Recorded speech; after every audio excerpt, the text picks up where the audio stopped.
आइटवाल एक बार फिर से आप सबका स्वागत है आज के इस बर्निंग सेशन में, जहां पे हम लोग डिस्कस करने वाले हैं एक नए बिल के बारे में जो कि है ब्रॉडकास्टिंग बिल। लेकिन ये क्यों सुर्खियों में चल रहा है उसके बारे में जानेंगे। अभी कुछ दिन पहले आपने देखा था कि वक्फ बोर्ड का जो बिल था उसके अंदर कुछ चीजों को चेंज करने के लिए एक नया जो बिल था उसको इंट्रोड्यूस किया गया था, उसके अंदर अमेंडमेंट करने की बात कही गई। लेकिन इसी के साथ में एक और बिल भी है जो जुड़ा हुआ है ब्रॉडकास्टिंग के साथ में। यहाँ पे आप ये हेडलाइन देख पा रहे होंगे इंडियन एक्सप्रेस की। यहाँ पे why has the draft broadcast service bill 2024 raise concern of freedom of speech. यानी कि काफी सारी जो बातें चल रही हैं इस बिल को लेके, इसमें जो सबसे मेन टॉपिक या फिर आप कह सकते हैं जो बर्निंग इशू बना हुआ है वो है फ्रीडम ऑफ स्पीच। अभी तक आप लोग देखते हैं कि न्यूज़पेपर्स है या न्यूज चैनल्स हैं, इन सभी चीजों को रेगुलेट किया जाता है। लेकिन अब इसके अंदर बोला जा रहा है, ये जो नया वाला ड्राफ्ट आया है जिसको प्रेजेंट किया गया है, इसमें बोला गया है कि अब जो यूट्यूबर्स हैं जैसे कि मैं या बाकी भी जो एजुकेटर्स हैं जो आपको करंट अफेयर्स वगैरह पढ़ाते हैं उन सबको भी रेगुलेट किया जाएगा। आइए जरा इसके बारे में बात कर लेते हैं कि यहाँ पे पूरा टॉपिक है क्या। देखिए, आप सभी को पता है भाई अभी क्या चल रहा है। अभी संसद के सेशंस जो हैं, यानी कि जो मॉनसून सेशन है वो कंडक्ट किया जा रहा है पार्लियामेंट का, और इस सेशन में आप देखेंगे तो अलग अलग जो बिल्स हैं उनको प्रेजेंट किया जा रहा है। यहाँ पे ministry of information and broadcasting यानी कि MIB इनके द्वारा एक बिल प्रेजेंट किया गया है, और ये जो बिल प्रेजेंट किया गया है इसका नाम क्या है? Broadcasting bill. क्या नाम है इसका? ब्रॉडकास्टिंग बिल इसका नाम रखा गया है। बट अभी ये जो बिल प्रेजेंट हुआ है ना, ये ड्राफ्ट के फॉर्म में है। मतलब जो भी बातें, जो भी चेंजेस इसके अंदर लिखे गए हैं वो अभी यहाँ पे एक तरीके से आप कह सकते हैं कि वो कंफर्मेशन नहीं है, बट अभी उसको ड्राफ्ट किया गया है। और अलग अलग जो सोशल मीडिया प्लेटफॉर्म्स पे या फिर अलग जो न्यूज चैनल्स हैं या अलग अलग जो ऐसे लोग हैं जो इसके अंदर कवर हो रहे हैं, उन सभी को इसकी जो कॉपीज हैं वो भेजी गई हैं ताकि यहाँ पर वो भी एक बार इन सब चीजों को देख पाए। तो आइए जरा पहले हम जानते हैं कि 2023 के अंदर क्या क्या चीजें आपको इसके अंदर देखने को मिलती थी और आज इसके अंदर कौन कौन से पॉइंट्स हैं जिनको चेंज किया जा रहा है। ठीक है, तो चलिए इसको जरा शुरू से समझना स्टार्ट करते हैं। देखिए भाई क्या था, once upon a time in history, यानी कि एक समय की बात है। एक समय की बात का मेरा मतलब ये नहीं है कि हड़प्पन सिविलाइजेशन की बात है। यहाँ पे ये जो मैं आपसे बात कर रही हूँ ये बात है 2023 की। कब की है? 2023 की। 2023 के समय पर एक बिल ड्राफ्ट किया जाता है, और ये बिल भी ministry of information and broadcasting के द्वारा ड्राफ्ट किया जाता है। इस ड्राफ्ट के अंदर बोला गया था कि जितने भी ऐसे प्लेटफॉर्म्स हैं या फिर जितने भी ऐसे लोग हैं जो कि ऑडियो वीडियो के साथ में जुड़े हुए, जैसे कि न्यूज़पेपर्स हो गए, आकाशवाणी हो गया, रेडियो हो गया या अलग अलग न्यूज चैनल्स हो गए, इन सभी लोगों को रेगुलेट करने के लिए यहाँ पे पहले से एक बिल जो है वो प्रेजेंट किया गया था 2023 में, जिसका नाम था ब्रॉडकास्टिंग सर्विस बिल 2023। ध्यान से सुनिएगा, 2023 था। ठीक है, कब की बात कर रहे हैं? 2023 में इस बिल को प्रेजेंट किया गया था, लेकिन उस समय पर इस बिल को पारित नहीं किया गया था।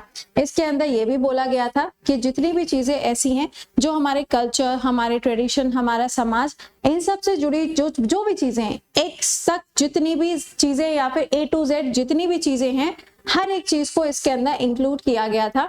और बोला गया था कि इन सब के लिए क्या होना चाहिए? एक रेगुलेशन होना चाहिए, यानी कि एक ऐसी बॉडी होनी चाहिए जो इन सभी चीजों को रेगुलेट कर सके। क्यों रेगुलेट कर सके? तो सरकार का यहाँ पर कहना यह है कि कई बार ऐसी चीजें जनता के सामने आती हैं रेडियो के माध्यम से, न्यूज़पेपर के माध्यम से या न्यूज चैनल के माध्यम से, जो क्या कर सकती हैं, जो प्रॉब्लम्स क्रिएट कर सकती हैं हमारे समाज के अंदर। तो इन सबको रेगुलेट करने के लिए या फिर इन सबको ऑडिट करने के लिए कुछ ना कुछ होना चाहिए। तो 2023 में जब ये आया था तो ये पारित नहीं हुआ था, लेकिन इसको एक बार फिर से इस बार के मॉनसून सेशन में 2024 में इसको फिर से प्रेजेंट किया गया। अब की बार जो इसको प्रेजेंट किया गया तो इसका नाम हो गया ब्रॉडकास्टिंग सर्विसेज बिल 2024। लेकिन इसके अंदर आप देखेंगे तो कुछ नई चीजों को भी इस बार जोड़ा गया। इसमें जो ये कॉपी है, यानी कि जो बिल है जिसको ड्राफ्ट किया गया है, इसकी कॉपीज को अलग अलग स्टेक होल्डर्स को भेजा गया है ताकि वो इसके ऊपर एक बार सोच विचार कर ले, उसके बाद में इसको लागू कर दिया जाएगा। इसके अंदर आप देखेंगे तो आपको मिलेगा OTT प्लेटफॉर्म। आप सभी लोग जानते हैं OTT प्लेटफॉर्म की जब भी बात आती है तो आपके दिमाग में सबसे पहले केरला स्टेट आएगा, क्योंकि वहीं से स्टार्ट हुआ था। OTT प्लेटफॉर्म है यूट्यूब जो है इसको भी इंक्लूड किया जा रहा है। जो क्रिएटर्स हैं, अभी आपने देखा था कि क्रिएटर्स को काफी सारे अवार्ड्स भी दिए गए थे, तो ये जो क्रिएटर्स वगैरह हैं इनको भी इसके अंदर इंक्लूड किया जाएगा। तो इस बार यहाँ पे बोला जा रहा है कि ये जो हमने बिल को ड्राफ्ट किया है, इसमें अभी तक क्या था, अभी तक ऑडियो विजुअल जितने भी प्रोग्राम्स थे हम इनको इंक्लूड करते थे, लेकिन अब से क्या होगा, अब से इसके अंदर एक नई कैटेगरी बना दी गई है, और वो जो नई कैटेगरी बनाई गई है वो क्या है, वो जरा सुनिएगा। इस बार जो नई कैटेगरी आपके सामने है वो है डिजिटल न्यूज ब्रॉडकास्टर या publisher of the news and current affair content. लेओ, अब इसमें क्या होने जा रहा है, अब इसके अंदर बोला जा रहा है कि जो कंटेंट क्रिएटर्स होते हैं, विनोद समझ रहे हो ना कि ये इशारा किधर की तरफ है यहाँ पे, तो यहाँ पे बोला जा रहा है कि जो भी कंटेंट क्रिएटर्स हैं, चाहे वो करंट अफेयर से जुड़े हुए कोई भी कंटेंट को क्रिएट करते हो, चाहे वो किसी भी कंटेंट को पब्लिश करते हो, या वो यूट्यूब पे किसी भी कंटेंट को जो करंट अफेयर्स का अगर वो उसको डिलीवर करते हैं, इंक्लूडिंग मी, ठीक है, हम सभी लोगों के ऊपर क्या होगा, एक रेगुलेटिंग बॉडी बैठाई जाएगी ताकि वो ये जस्टिफाई कर सके कि ऐसा तो नहीं है कि कोई ऐसी चीज है जो जनता के बीच में ऐसी जा रही है जो एक प्रॉब्लम क्रिएट कर सके। ओके, तो इस चीज को यहाँ पे इन्होंने बोला है। तो इन्होंने देखो ये बात जो बोली है ना, ये सिंपल सा यहाँ पे एक छोटी सी बात है कि ऑनलाइन प्लेटफॉर्म को भी अब ये रेगुलेट करना चाहते हैं, सीधे शब्दों में अगर समझा जाए। लेकिन ये कंटेंट क्रिएटर, ये यूट्यूबर्स कौन है, जो कि करंट अफेयर्स के साथ में जुड़े हुए हैं। Online paper, news portal, website, social media और अदर सिमिलर मीडियम्स, इन सबको इसके अंदर इंक्लूड किया जाएगा। अच्छा, अब आप तो समझ ही गए होंगे कि ऐसा क्यों किया जा रहा है, समझ गए हो ना। तो यहाँ पर क्या चीज है, इन सब चीजों को इन्होंने बोला है कि हम इसमें इंक्लूड करेंगे। अब प्रॉब्लम क्या है, हाँ प्रॉब्लम क्या है, अब आपको पता है कि बहुत सारे ऐसे क्रिएटर्स हैं या फिर कंटेंट क्रिएटर्स हैं सोशल मीडिया पे या फिर आपके यूट्यूब के ऊपर, जो क्या करते हैं, हमारे समाज के अंदर एक्चुअलिटी जो है उसको सामने लेकर आते हैं, है ना, सभी को पता है ये बात। तो यहाँ पे क्या हो रहा है, यहाँ पे इनका कहना है कि उन सब चीजों से कई बार दिक्कतें होती हैं जिसके चलते हम इस बिल को लेकर आ रहे हैं। अब आपका क्या कहना है इसके बारे में, वो आप कमेंट बॉक्स के अंदर लिख के जरूर बताइएगा। तो इन्होंने बोला है कि हम बस इसलिए ऐसा कर रहे हैं ताकि हम यहाँ पे क्या कर पाए, चीजों को प्रॉपर तरीके से रेगुलेट कर पाए। अच्छा, रेगुलेट करने के लिए अब इन्होंने बोला है, देखो सिंपल सी बात है ना, अगर आप किसी चीज को रेगुलेट करोगे तो बंदा सोच समझ के ही तो बात को बोलेगा ना। तो इसमें बोला जा रहा है कि ये हमारी जो फ्रीडम ऑफ स्पीच है, जो आप देखते हो आर्टिकल नंबर 19 के अंदर, ये फ्रीडम ऑफ स्पीच जो है इसको छीना जा रहा है। इसी की वजह से ये काफी ज्यादा सुर्खियों में है। इसमें आप देखेंगे तो इन्होंने एक और पॉइंट ऐड किया हुआ है। इन्होंने बोला है कि ये जो सारी चीजें रेगुलेट करने की बात हो रही है, इसके लिए क्या करना चाहिए, जितने भी कंटेंट क्रिएटर्स हैं इनको क्या करना पड़ेगा, इनको एक अलग से कमेटी भी बनानी पड़ेगी।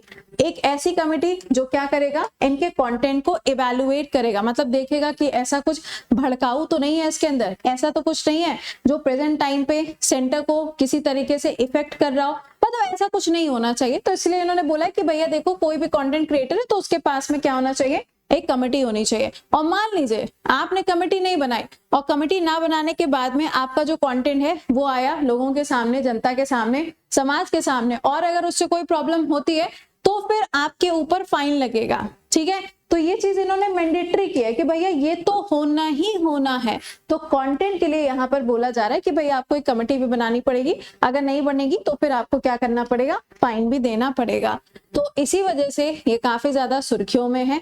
एक तरीके से आप देखिए तो सिंपल यहाँ क्या हो रहा है, अभी तक न्यूज़पेपर्स, न्यूज चैनल्स, इन सबको रेगुलेट किया जाता था। अब बोला जा रहा है कि जो यूट्यूब क्रिएटर्स हैं या फिर सोशल मीडिया के ऊपर जो क्रिएटर्स हैं, उन सबके कंटेंट को भी वो रेगुलेट करेंगे। सिंपल सी बात है। अभी आप देखते हो जैसे कि मान लो इंस्टाग्राम के ऊपर लाइक आईसीसी का अगर कोई वीडियो है ना, जो इंटरनेशनल क्रिकेट काउंसिल है, मान लो उसका कोई वीडियो, आपने वो वीडियो वहां से उठाया और अपने इंस्टाग्राम के ऊपर आपने अपलोड कर दिया, तो क्या होता है, इंस्टाग्राम आपको ब्लॉक कर देता है, 3 से 4 दिनों के लिए ब्लॉक करता है कि नहीं करता है। क्यों? क्योंकि वो कॉपीराइट का इश्यू आ जाता है, होता है कि नहीं होता है। तो आप किसी और की चीज को अपने इंस्टाग्राम के ऊपर अपलोड नहीं कर सकते, क्यों? क्योंकि वो कॉपीराइट का इश्यू है। उसी तरीके से यहाँ पे क्या बोला जा रहा है कि अब आप जो भी चीज डिलीवर करोगे वो आप हमसे पूछ कर करोगे, ओके। और हमसे पूछने का मतलब क्या है, ये जो कमिटी बैठी है इनको इंस्ट्रक्शंस दिए जाएंगे और इनके हिसाब से ही आप कंटेंट को डिलीवर करोगे। इसीलिए बोला जा रहा है कि ये फ्रीडम ऑफ स्पीच को वायलेट कर रहा है, हमारे मौलिक अधिकारों का शोषण हो रहा है, उनका हनन हो रहा है या फंडामेंटल राइट्स एक्सप्लॉइट हो रहे हैं। अब आपका इसमें क्या कहना है? आप बेहतर समझ चुके होंगे कि यहाँ पे ये पूरा आर्टिकल किस बात की तरफ इशारा कर रहा है या फिर किस बात के बारे में बात कर रहा है। तो घुमा फिरा के कहानी वही आ जाती है कि अब हर एक चीज को रेगुलेट किया जाएगा ministry of information and broadcasting के द्वारा। कमेटी बनना इंपॉर्टेंट हो चुका है, कमेटी नहीं बनेगी तो भाई फाइन भी देना पड़ेगा, और फाइन जो है वो यहाँ पे काफी अच्छा खासा फाइन है। पहली बार में अगर आपने चीजों को नहीं माना तो 50 लाख रुपए तक का फाइन है। अगर मान लीजिए दूसरी बार में आपने उस चीज को नहीं माना तो 2.5 करोड़ रुपीस का फाइन आपके ऊपर लग जाएगा। तो ये यहाँ पे एक बिल है, अभी ये लागू नहीं हुआ है, ये अभी बिल ही है, इसको ड्राफ्ट किया गया है, बहुत सारे लोगों को इसकी कॉपीज भेजी गई हैं।